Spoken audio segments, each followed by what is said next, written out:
This is Dr. Chris's Radio Horror Show, and thank you for tuning into the YouTube channel with once again a fantastic review of a new summer blockbuster late in the summer based on the acclaimed and horrifying children books, which you can find at your local bookstore. We have Scary Stories to Tell in the Dark, the movie, with Cati, the blonde in front of fear, with her review of this fantastic horror film for teenagers. Yes, boys and girls, changing the game for the literacy campaign is Scary Stories to Tell in the Dark, the film directed by Andre Overall, who many may know did The Autopsy of Jane Doe, and based on the series of books by Alvin Schwartz and illustrated by Stephen Gamble, set in 1968, Mill Valley, Pennsylvania, on Halloween. You have a group of a trio of misfits, Stello, Augie, and Chuck, who are going to go out on Halloween. There's a bully. There's always a bully. And they play a prank on him. Stuff goes wrong. They end up in this abandoned house that's known in the town as being haunted, where a young woman named Sarah Bellows is a local legend who would read to the children in her basement tomb. Well, her basement room, which basically she was locked down there by her family. That's a whole other version of a story. And when some of the kids in the town in 100 years ago ended up dead, they blamed her. She died mysteriously. Then different things happen, and now they're in her. Now, our kids from the time period that we're in now, Stella, they find a book that she would read to the kids, and stuff goes very, very wrong. Now, if you are familiar with the books, I would say the practical effects that they did with the illustrations is absolutely incredible. One of the things I had a problem with, though, is that they were there. You could tell they were practical effects, which that's not the problem. That was incredible. It's just that they were practical effects, and then it seemed to go to CGI, which I just wish they were like 95% practical and then 5% CGI when you had to do that kind of stuff. But I don't know. That was kind of wishy-washy for me. But the images that Stephen Gamble has in the books and the way they transferred those to film, I thought was incredible. I'm not personally familiar with the books at all. I know my nephew has read them and definitely a number of my friends, but I did not read them. But looking at the images and seeing, I know. My but God. looking at these images, I never did. All right, but do yourself a favor when you go to on the screen. When you go to the bookstore, go to the bookstore to buy these books, make sure you get ask for the original artwork copies, because currently right now there's 3 different movie cover copies, 2 of which are okay. One has Harold, one has the fat guy in the red room, the red hallway, and then one is a wraparound pink cover with the girl looking in the mirror with the tiny little spider leg coming out of her cheek, but the whole book is bright pink. Oh, yeah, because it's the red dot kind of thing. Pink!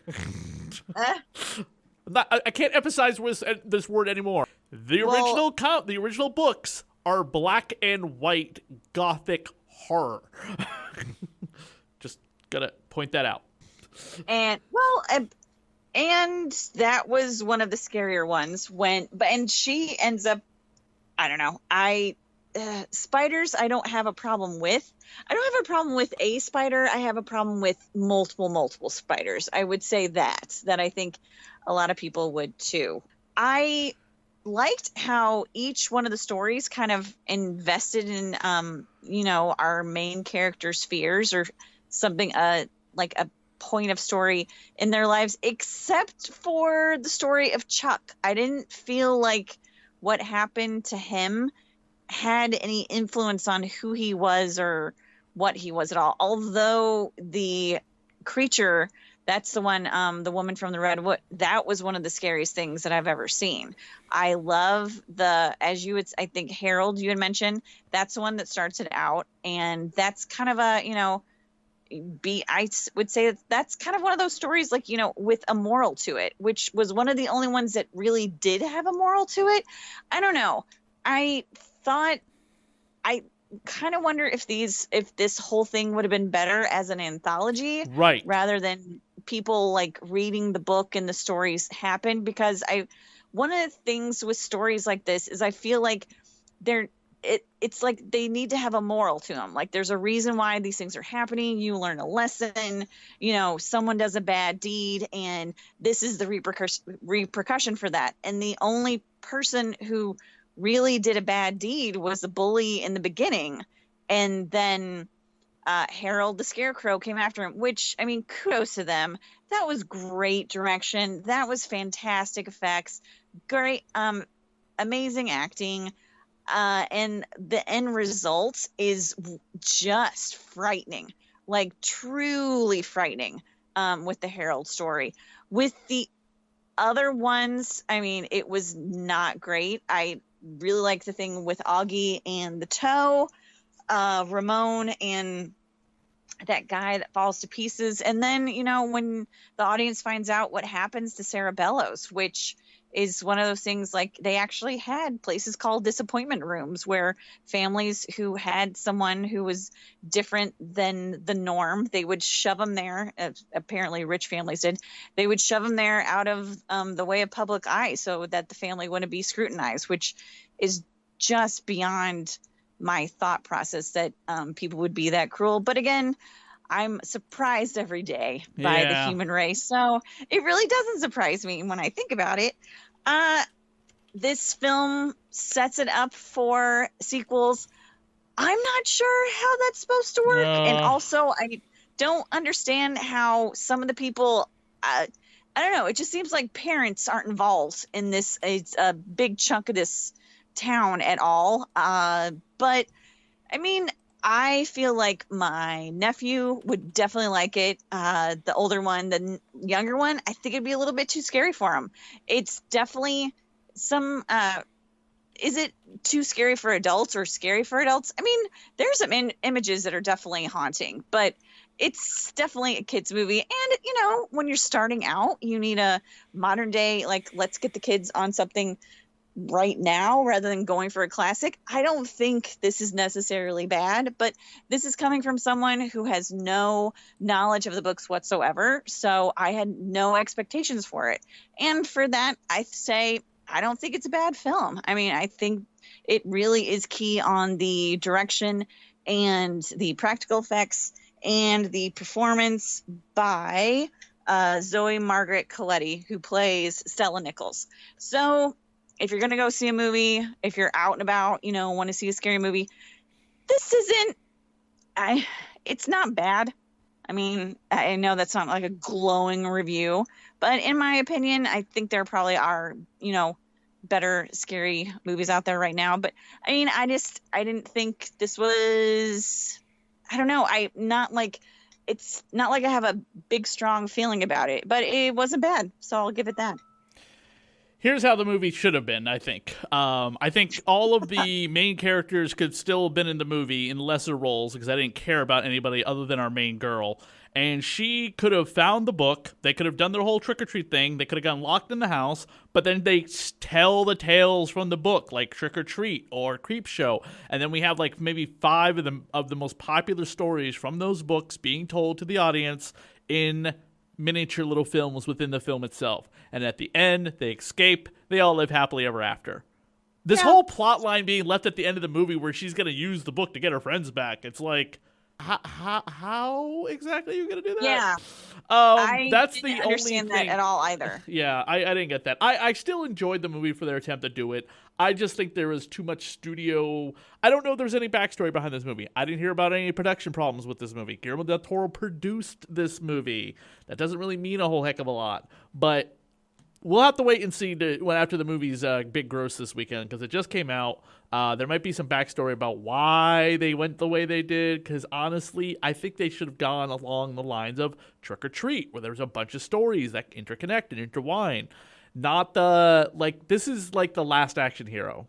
I mean, the universe within the universe brought to life, or the Rocky and Bullwinkle movie, or the Fat Albert movie, or any of the movies that has a universe of fiction within itself brought to life. Goosebumps, same thing.